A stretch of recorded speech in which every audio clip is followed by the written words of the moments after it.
That's Syrinx by Claude Debussy, played by Sharon Bezaly. And I'm very pleased to say that Sharon joins me in studio here at Classic 107. Welcome, Sharon. Thank you, Andrea. Lovely to be here. Thanks for having me. And welcome to Winnipeg. Thank you for that, too.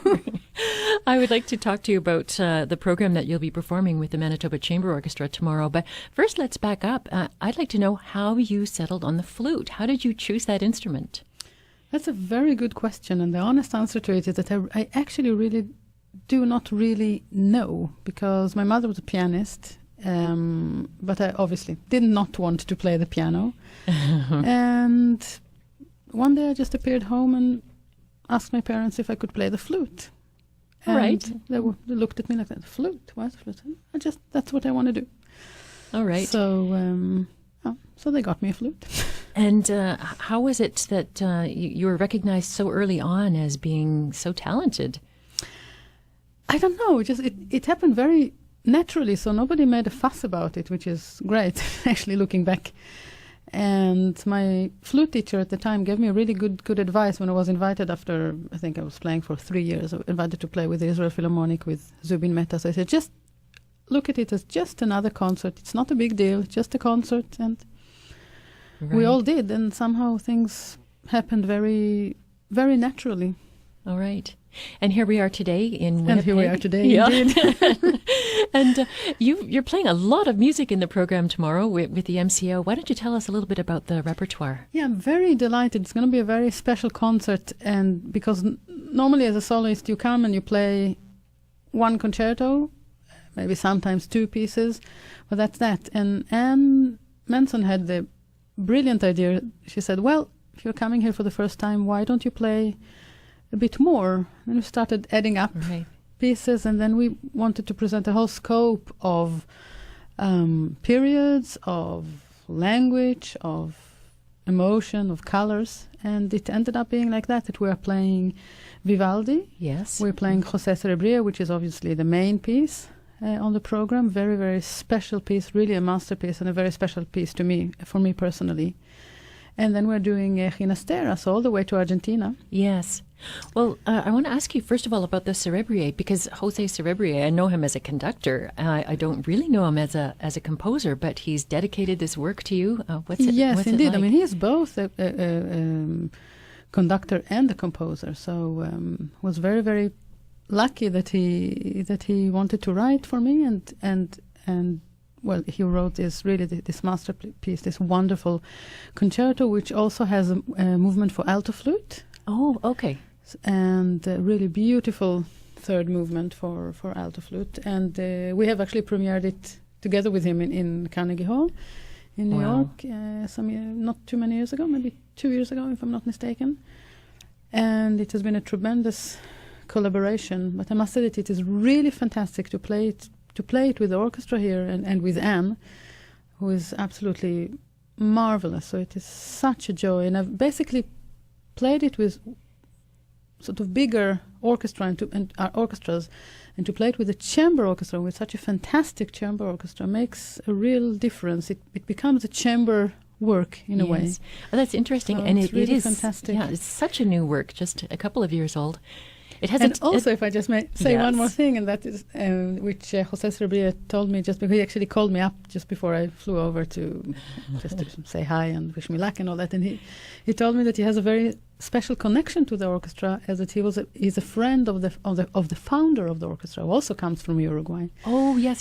So so I was very delighted about that. So it's Mr. Everything Gurevich. ties. Yeah, exactly. Yes, everything ties together in some way. All right, and this piece also involves a tango. Yeah, it's a special tango. It's not your conventional tango. It's a very special tango with a lot of solo for different instruments in the orchestra. Starts with a viola and a solo for violin and for cello, and then the flute sort of sneaks in towards the end of that move, or not towards the end, but after the beginning of the movement. So it's it's a special tango. All right. And then this work by Alberto Ginastera, Argentinian composer. Indeed. What's that like? Impresiones de la Puna. So it's a very descriptive work where you can really picture the landscapes and the mountains, and then you have the dance, which I believe you were going to play later on. Yes. So it has a lot of emotions, a lot of different colors, and so when the orchestra the first 2 bars of the pieces, when the orchestra is just playing, and it's just you are thrown into this world of colors and of emotions and of visions, almost, I would say. So it's really, really magic. And Vivaldi obviously doesn't need introduction. Right. But I find, his music is like, the pop hits of that time. And he has such ingenious tunes, and it's just so much fun to play it. It's just sheer joy. Oh, well, it'll be great to hear you play such a variety of repertoire. And I want to get back to Anne Manson. You've been mentioning that you have worked with her before. How did that come about, conductor Anne Manson and you? Well, we were introduced by Robert von Bar, who is the head of, an owner of the BIS, of the record label, because we were both working for that label. And then I was fortunate enough to play together with Anne on Iceland. We're playing Kalevi Aho, Finnish composer, also fantastic concerto which he has composed for me. And then we were actually recording a piece together by a Japanese composer, Mari Takano. Uh-huh. And that's how the contact was born. Yes, and I'm very, very grateful for that, because Anne is she's a incredible maestra, and really such a fabulous conductor and a fantastic person as well. So it's really, I think the more I'm doing this sort of and traveling around and meeting people, working with other musicians and so on, it becomes increasingly important also, the personal contact and the personal experience with other colleagues, which one establishes during these trips or during these visits. Yes. And I must say that it's such a joy to be here, because everyone is just so kind and so friendly, and and orchestra is fantastic. So it's... Oh, I'm glad to hear it. But the feeling is mutual, because Anne Manson is just over the moon when she talks about you and Thank you. and really your nice ability. So something to look forward to. I wanted to ask you, because you're playing this work by Cerebrier that is so new, and you are a real champion of contemporary music, and you just told me something like 20 new compositions written for you. Why is it important to you to do that? Well, I think foremost, as a performer today, we have the responsibility for promoting new music, or however you would want to call it. If you look back in time, Bach, Mozart, Brahms, composers were collaborating with artists and creating new repertoire in that way. So I think it's important to continue and to do that. That is one aspect of it. And then with flute, well, we've heard Debussy at the beginning, and obviously we have a lot of French repertoire. And so I was actually studying in Paris, so obviously I was playing a lot of that. But not only.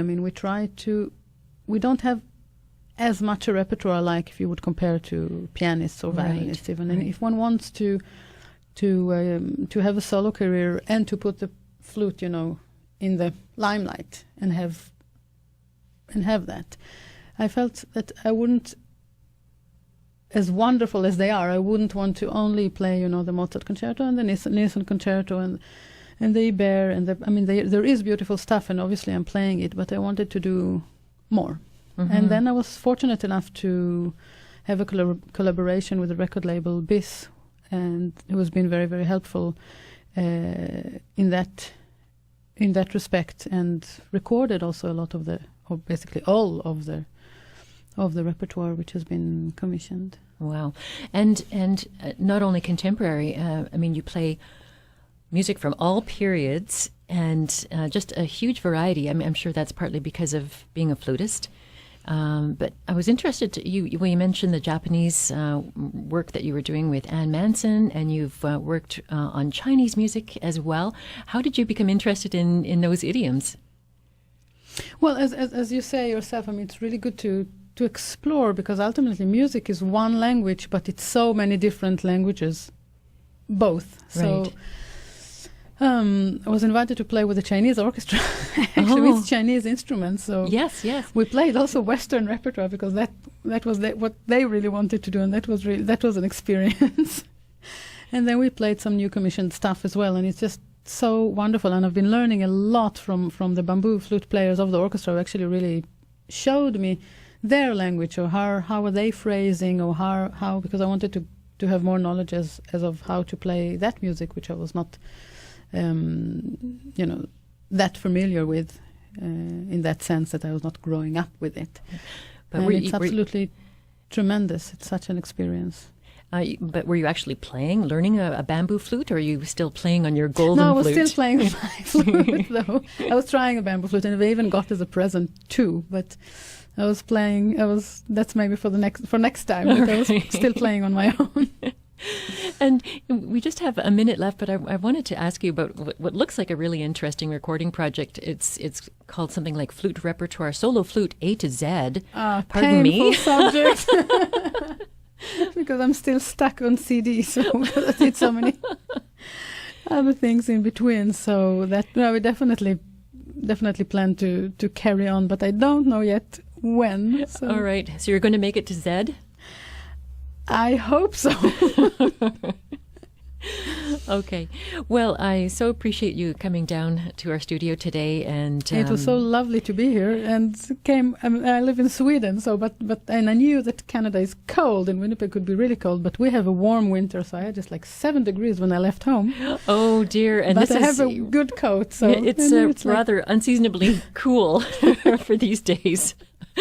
Oh, but anyway, the music, I think, is going to keep us warm. So thank you so much for coming in. Thank you for having me. It was really a pleasure talking to you. And we're going to go out with the Ginastera. This is the danza movement from Impresiones de la Puna, music by Ginastera.